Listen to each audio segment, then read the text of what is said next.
Le 11 janvier 2013, la France lance en quelques heures une opération militaire de grande envergure au Mali, l'opération Serval.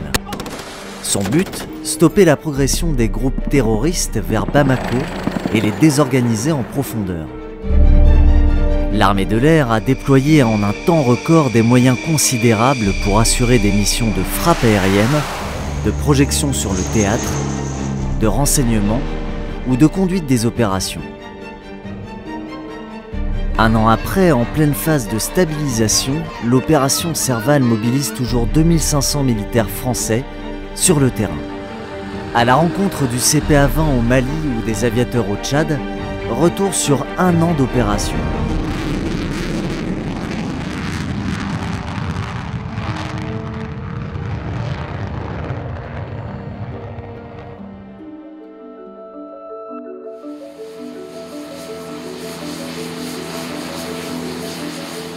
Depuis un an, les conditions de vie du détachement air de Bamako se sont largement améliorées.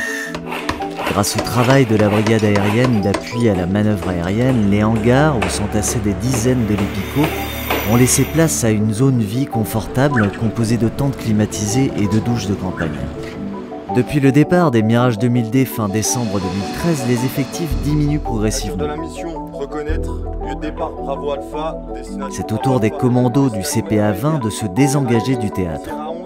À l'occasion d'une dernière patrouille extérieure dans les faubourgs de Bamako, ces spécialistes nous dressent un premier bilan sur leurs actions menées dans la capitale malienne.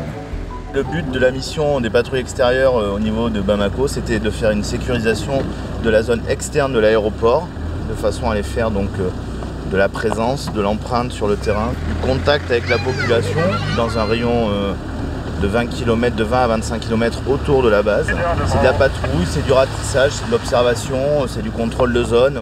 En fait, on met l'empreinte sur le terrain. Pour marquer leur empreinte, les membres du CPA-20 procèdent également à des fouilles de véhicules, en particulier des minibus ou des taxis, afin d'y déceler la présence éventuelle d'armements ou d'explosifs.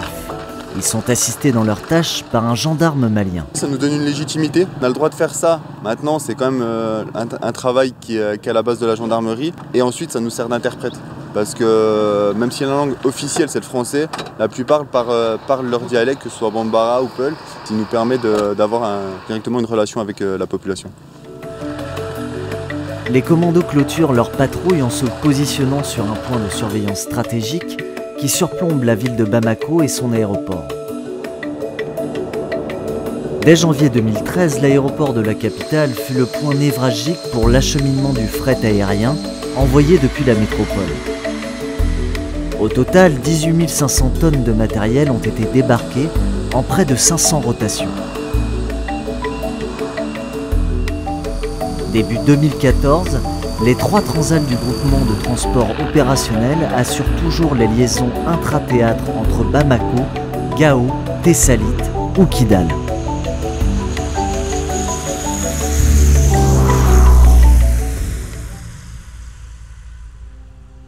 Dans la nuit du 11 au 12 janvier 2013, 4 Mirage 2000D et 2 C-135 décollent depuis la base aérienne de N'Djamena au Tchad. Leur mission ? Assurer des frappes aériennes pour stopper l'avancée des groupes terroristes à la frontière entre le nord et le sud du Mali. Le 13 janvier au matin, 4 Rafales décollent depuis la base aérienne de Saint-Dizier. Ce raid aérien de 9h35 constitue à ce jour la plus longue mission de bombardement de l'armée de l'air française. Le lieutenant-colonel Damien Rouillet, leader de la patrouille à l'époque, est actuellement chef du détachement Rafale à N'Djamena. Il revient en détail sur la chronologie de cette journée, pas comme les autres. Alors pour nous, ça commence le 11 janvier, hein, comme pour, je pense, toute l'armée de l'air. On nous demande de préparer une mission, donc décollage de Saint-Dizier, un trajet qui ne nous est pas précisé à ce moment-là, des objectifs dans le centre du Mali, et puis ensuite atterrissage à N'Djamena. On cherche à savoir quel est le carburant qui sera nécessaire pour pouvoir réaliser une mission de ce type avec de l'armement offensif, donc des contraintes liées à la consommation de carburant. une fois qu'on a évacué la problématique du carburant et qu'on a transmis aux escadrons ravitailleurs donc notre besoin en carburant pour pouvoir réaliser la mission, et bien là on se concentre plus sur la partie préparation de l'attaque sur les objectifs qui nous sont confiés. La particularité de cette mission, c'était surtout le fait qu'elle ait été déclenchée sans aucun préavis. Et donc pour l'escadron auquel j'appartiens, eh bien nous étions vraiment dans un régime d'entraînement du temps de paix. Puis d'un instant à l'autre, il a fallu basculer dans un mode plus orienté vers l'opération. Vendredi en fin d'après-midi, c'était le début du week-end dans la tête des pilotes. Et le dimanche matin, en début de journée, un certain nombre d'entre eux partaient pour aller réaliser une mission de guerre. Et donc c'est ça la vraie difficulté, la vraie particularité de cette mission. Depuis l'Afghanistan en 2002 et jusqu'à l'opération Sangaris en République centrafricaine, les missions de guerre se succèdent pour les pilotes de l'armée de l'air. Une expérience formatrice pour les équipages, comme nous l'explique le lieutenant-colonel Arnaud Brahim, chef du détachement Mirage 2000D sur la base aérienne de N'Djamena. Tous les équipages ont acquis une forme d'expérience assez importante sur le théâtre afghan.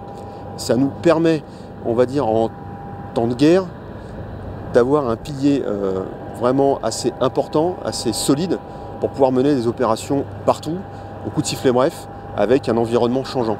Avec cette expérience des théâtres d'opération, les jeunes équipages qui finalement finissent par être beaucoup plus sages, beaucoup plus anciens, arrivent sur des théâtres nouveaux et en peu de temps, de manière instantanée, arrivent à parfaitement s'adapter au contexte actuel et à pouvoir être employés tout de suite sur les différents théâtres d'opération. Ce qui nous a permis de se déplacer de Bamako avec des jeunes équipages et des employés dès 24 heures sur les opérations Épervier ou Sangaris à N'Djamena.